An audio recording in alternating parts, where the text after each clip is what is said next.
है वो बैलेंस नहीं होते। तो वो जो पीसीओएस का शिकार होते हैं उनको जो है वो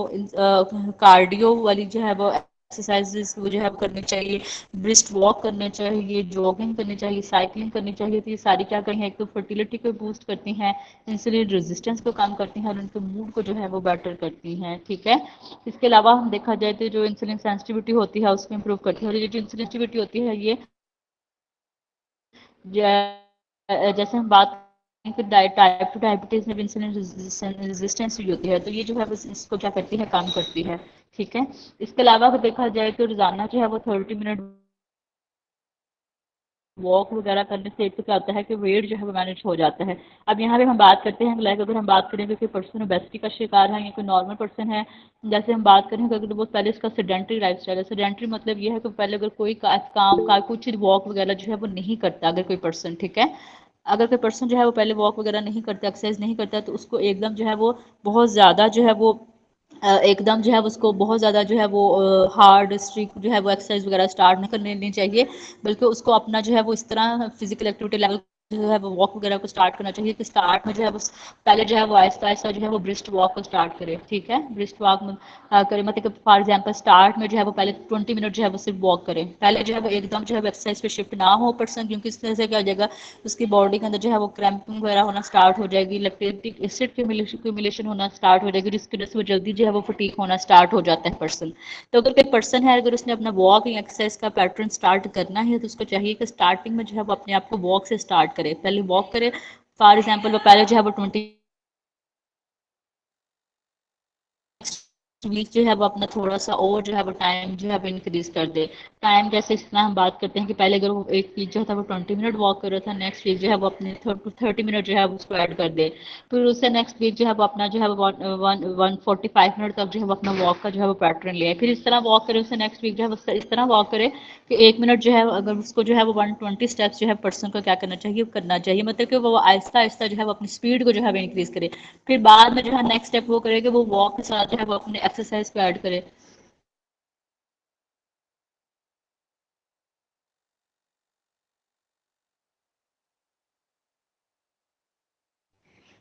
अच्छा, तो पर्सन को जो है वो इस तरह अपना पैटर्न स्टार्ट करना चाहिए वॉक का, कि एक्सरसाइज का, कि वो फिर बाद में जो है वो जब उसकी बॉडी जो है वो वार्म अप हो जाए, उसकी बॉडी जो है वो आदी हो जाए इस चीज़ के लिए, तो बाद में जो है वो वॉक के साथ जो है वो एक्सरसाइज को स्टार्ट करो। और एक्सरसाइज जो उसने ऐड करनी है वो एकदम जो है वो भी इतनी ज़्यादा नहीं करनी कि उसको जो है वो 15 से 10 मिनट जो है वो अपनी डेली रूटीन के अंदर जो है वो अपनी एक्सरसाइज को जो है वो ऐड करे। ठीक है, बेस्ट अगर ये है कि अगर किसी ने वेट लॉस करना है तो उसको चाहिए कि खाने से 1 घंटा पहले जो है वॉक की जाए, और या फिर खाने के 2 घंटे बाद जो है वो उस पर्सन को क्या करना चाहिए, वॉक करना चाहिए। ठीक है,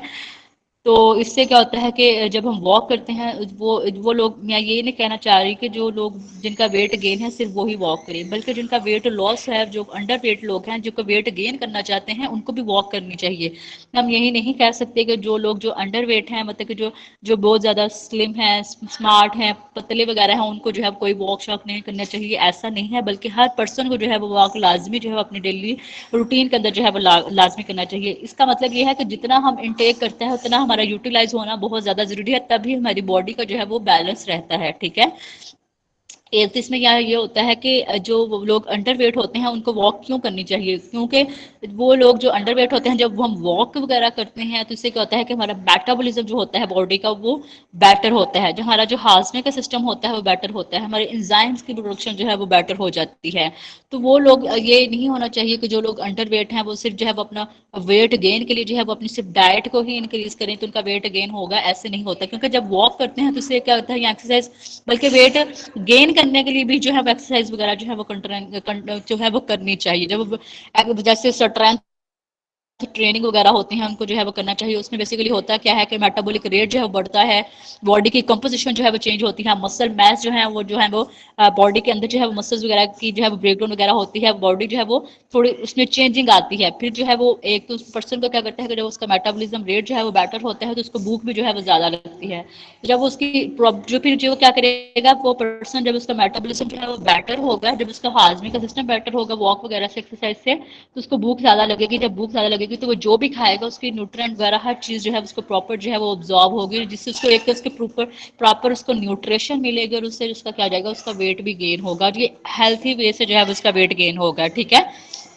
इसी तरह अगर हम बात करें तो वो वाले लोग जो कि ओबेसिटी का शिकार होते हैं, उनको तो वॉक जो है वो तो रोजाना जो है वो लाजमी जो है वो एट लीस्ट जो है वो वॉक का जो भी होता है वो भी डिपेंड करता है हर पर्सन की बॉडी कंपोजिशन पर डिपेंड करता है, उसकी जो है वो लाइफस्टाइल, उसकी रूटीन पर डिपेंड करता है, उसकी एज फैक्टर पर डिपेंड करता है कि उसको कितनी जो है वो वॉक करनी चाहिए। अगर कोई ओबेसिटी का शिकार है तो उसका एज क्या है, उसका वेट क्या है, उसकी बॉडी कंपोजिशन क्या है, इन सारी चीज़ें फैक्टर्स को देख के जो है फिर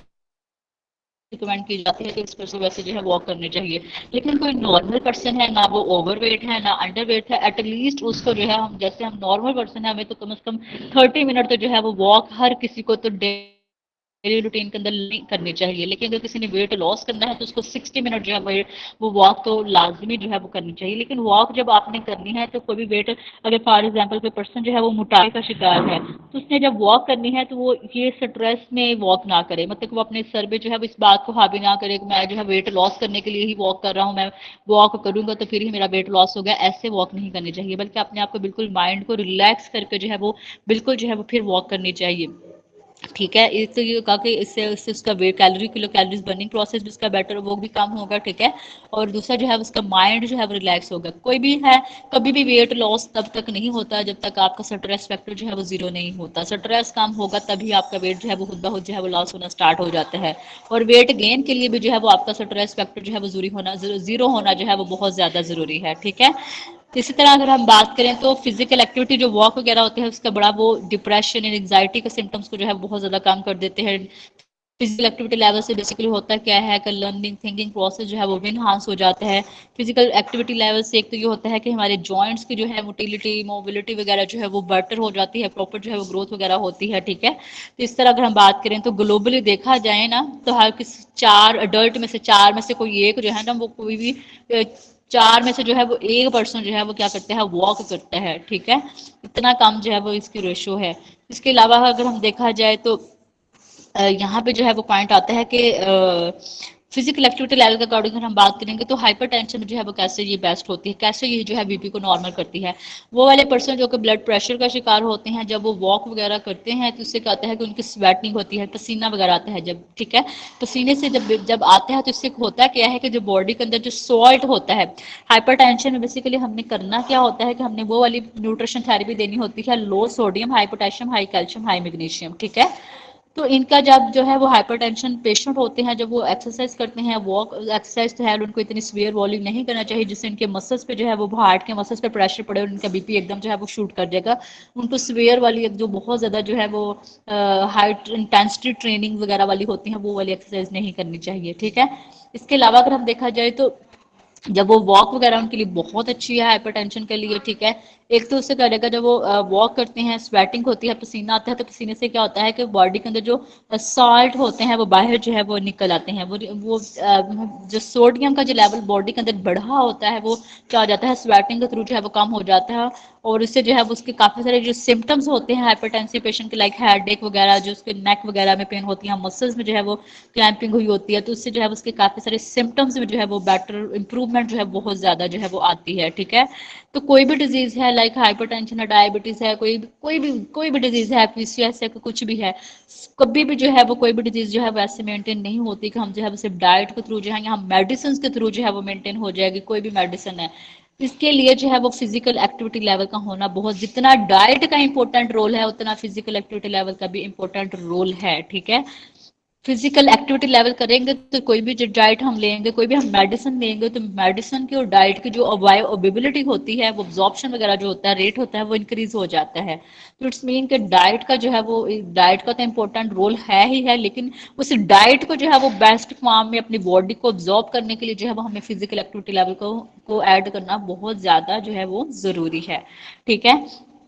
इसके अलावा अगर हम देखा जाए तो हम ये कह सकते हैं कि वो वाली औरतें जैसे ड्यूरिंग प्रेगनेंसी जो है वो गेस्टेशनल डायबिटीज़ हो जाती है। गेस्टेशनल डायबिटीज़ मतलब कि ड्यूरिंग प्रेगनेंसी जो है वो हार्मोन इम्बैलेंस वगैरह होने की वजह से क्या होता है कि मदर का ग्लूकोज का लेवल जो है वो बढ़ जाता है। तो वो जो ग्लूकोज लेवल बढ़ता है मदर का ड्यूरिंग प्रेगनेंसी, तो उससे एक तो क्या होता है कि अगर मदर उसको ड्यूरिंग प्रेगनेंसी मेंटेन नहीं करती, एक तो उसके फिटनेस पे भी इफेक्ट होगा, फिटनेस की कॉग्निटिव उसके नॉर्मलिटीज वगैरह भी आ सकती हैं, फिटनेस जो है उसकी प्रीमेच्योर भी हो सकता है, प्रीमेच्योर मतलब कि लेस देन 37 वीक का जो है वो उसकी प्रेगनेंसी होगी। इसके अलावा ये भी हो सकता है कि गेस्टेशनल डायबिटीज से जो है वो फिटस की जो है वो नॉर्मलिटी हो गई, या जहाँ जो है मिसकैरेज वगैरह भी हो सकता है गेस्टेशनल डायबिटीज़ की वजह से। तो वो वाली औरतें जिनको ड्यूरिंग प्रेगनेंसी जो है वो गेस्टेशनल डायबिटीज़ होती हैं, उनको जो है फिजिकल एक्टिविटी लेवल को बहुत ज़्यादा ऐड करना चाहिए। मेरे कहने का मतलब ये है कि ये नहीं कि वो एक्सरसाइज स्टार्ट कर दें, ऐसा नहीं है, लेकिन उनको जो है वो कम से कम जो है वो अपने, जैसे अगर वो 6 मंथ है उसकी प्रेगनेंसी का जो है वो 6 मंथ है, सेकंड ट्राइमेस्टर अगर स्टार्ट है, तो उस कंडीशन में जो है वो उसको जो है वो वॉक जो है एटलीस्ट जो है वो लाजमी जो है वो करनी चाहिए। जब मदर जो है वो ड्यूरिंग प्रेगनेंसी जो है वो वॉक, मैं ये नहीं कहना चाह रही कि बहुत ज़्यादा जो है वो स्पीड से जो है वो वॉक करना स्टार्ट कर दें, नहीं, बल्कि वो थोड़े से जो है वो ब्रिस्ट वॉक भी अगर मदर जो है वो कर लेती हैं ड्यूरिंग प्रेगनेंसी, तो इससे बहुत अच्छा होगा। एक तो यह है कि मदर का जो है वो सिजेरियन जिससे जो है वो बच जाएगी, उसकी जो है वो नॉर्मल डिलीवरी हो सकती है। इससे दूसरा क्या हो जाएगा कि जो मदर का जो है वो गेस्टेशनल डायबिटीज़ उसका जो बढ़ा हुआ है वो भी इसका इंक्रीज हो सकता है। काफ़ी सारी वुमेन्स जो होती हैं ड्यूरिंग प्रेगनेंसी, उनका बीपी का जो है वो अक्सर इशू रहता है, तो उससे क्या हो जाएगा कि उनका बीपी का जो है वो भी नॉर्मल जो है वो रह सकता है। इसके अलावा देखा जाए तो बहुत सारी औरतें ऐसी होती हैं कि जिनको जो है वो प्रेगनेंसी के बाद जो है वो डिप्रेशन होना स्टार्ट हो जाता है। तो अगर वो ड्यूरिंग प्रेगनेंसी जो है वो अगर थोड़ा बहुत, सिर्फ मैं ये नहीं कहना चाह रही कि बहुत ज़्यादा वॉक ऐड करती है, अगर वो 20 मिनट जो है वो नॉर्मल जो है वो अपने जो है वो कि किसी भी मतलब घर में जो है या किसी अपने टेरेस वगैरह पे जो है अगर वो नॉर्मल जो है वो वॉक कर लेती हैं, तो इससे जो है उनकी हेल्थ भी बेटर होगी, बेबी की हेल्थ बेटर होगी, ठीक है। और इससे जो है वो आफ्टर प्रेगनेंसी जो मदर को डिप्रेशन वगैरह के सिम्टम्स होते हैं वो भी क्या आ जाएंगे, वो कम हो सकते हैं, वो भी इससे क्या हो जाएगा, उसके सिम्टम्स जो हैं वो भी क्या हो जाएंगे, कम हो जाएंगे, ठीक है।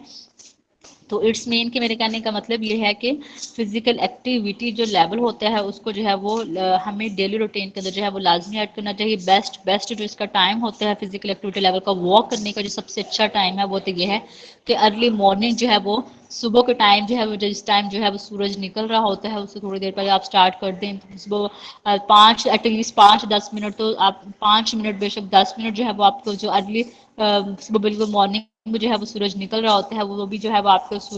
मतलब कि सनलाइट से का आपके साथ कांटेक्ट होना चाहिए। उससे क्या होगा कि उससे जो है वो आपका एक तो विटामिन डी का जो है वो स्टेटस पूरा हो जाएगा, ठीक है। हम लोग तो लकी हैं कि हम हमारे जिधर जो है वो सूरज वगैरह निकलता है और हमें जो है इजीली हम विटामिन डी की जो है वो कंजप्शन कर सकते हैं। लेकिन वो वाले एरिया जैसे कुछ कंट्रीज वगैरह में जो है जैसे सूरज वगैरह नहीं निकलता, उन लोगों को इतनी मुश्किल होती है कि वो लोग जो है वो क्या करते हैं कि वो अपने साइड टेबल पे जो है वो लैंप वो लगाते हैं इस तरह के, जिससे जो है उनको क्या करता है कि उनको विटामिन डी जो है वो मिलता है।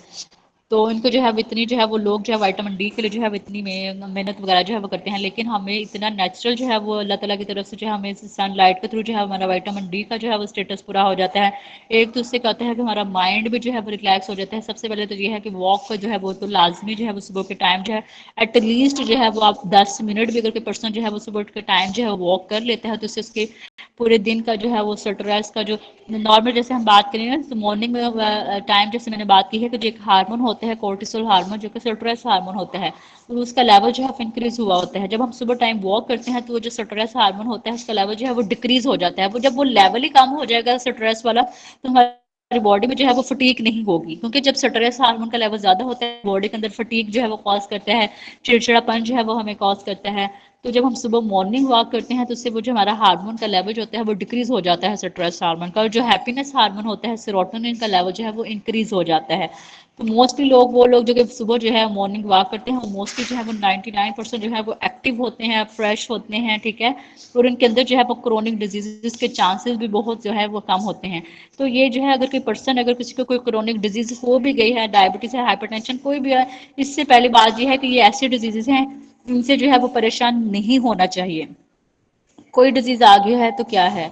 हम इसको इजीली जो है वो अपने लाइफस्टाइल को, सिर्फ थोड़ा सा हमें लाइफस्टाइल को चेंज करना होता है तो हमारी ये जो डिजीज जो होती है वो मेंटेन हो जाती है। नो डाउट ये ऐसी डिजीजेस होती हैं कि हम इनको टोटली जो है वो हम जड़ से ख़त्म तो नहीं कर सकते, लाइक डायबिटीज़ है, लेकिन जैसे हाइपरटेंशन है लेकिन हम इनको अपना लाइफस्टाइल को चेंज करके, अपनी ईटिंग हैबिट्स को चेंज करके, अपना फिजिकल एक्टिविटी लेवल को इंक्लूड करके हम इनके, अब जैसे मैंने बात की थी कि डायबिटीज़ है, डायबिटीज़ में अगर हम टाइम पे कोई पर्सन है अगर उसको कंट्रोल नहीं करता, वो फूड जो है वॉक नहीं करता, बैठा है, अब शुगर जो है इंटेक भी ले जा रहा है, इंसुलिन लगाता जा रहा है, उसकी ग्लूकोज का लेवल तो है मेंटेन हो रहा है, लेकिन वो इंसुलिन लगाता जा रहा है, अपनी डाइट को मेंटेन नहीं कर रहा, अनहेल्थी लाइफस्टाइल है, वॉक नहीं कर रहा है। अभी तो वो इंसुलिन को लगाता जाएगा, लेकिन with the passage of time कुछ 5-6 साल बाद क्या करेगा, उसको जो है वो रेटिनोपैथी भी हो सकती है, उसकी आइज में जो है वो प्रॉब्लम हो सकता है, उसको उसकी किडनी भी डैमेज हो सकती है, उसका जो है वो फुट अल्सर भी हो सकता है। लेकिन वो पर्सन अगर कोई डायबिटिक है, अगर वो स्टार्ट में ही जो वो है वो अपना लाइफस्टाइल को मेंटेन कर लेता है, जैसे वो वॉक को जो है वो एटलीस्ट लाजमी जो है वो ऐड करना चाहिए। डायबिटिक पर्सन है या कोई हाइपरटेंशन है, कोई भी पर्सन है, बल्कि नॉर्मल पर्सन है जिसको कोई डिजीज नहीं है, उसको भी वॉक को जो है वो लाजमी जो है वो ऐड करना चाहिए, ठीक है। तो इससे क्या होगा कि वो लोग जो कि वॉक करते हैं, अगर उनको जिस किसी को डिजीज है, तो उससे क्या हो जाएगा, ये जो फर्दर फ्यूचर में जो कॉम्प्लिकेशंस वगैरह होते हैं, उससे क्या हो जाएगा, इनको वो कॉम्प्लिकेशन जो है वो फेस नहीं करना पड़ेंगी, ठीक है।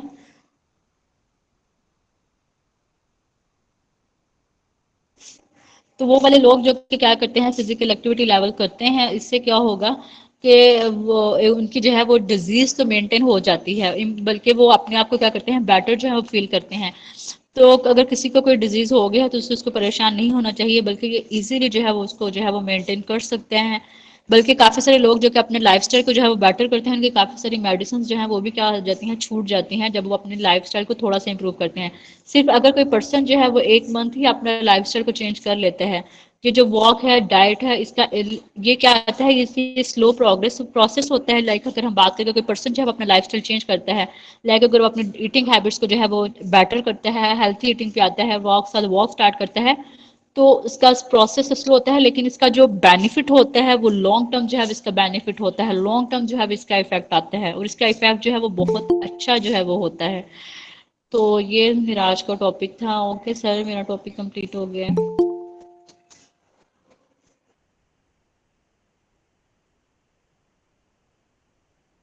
सर मेरा टॉपिक कंप्लीट हो गया।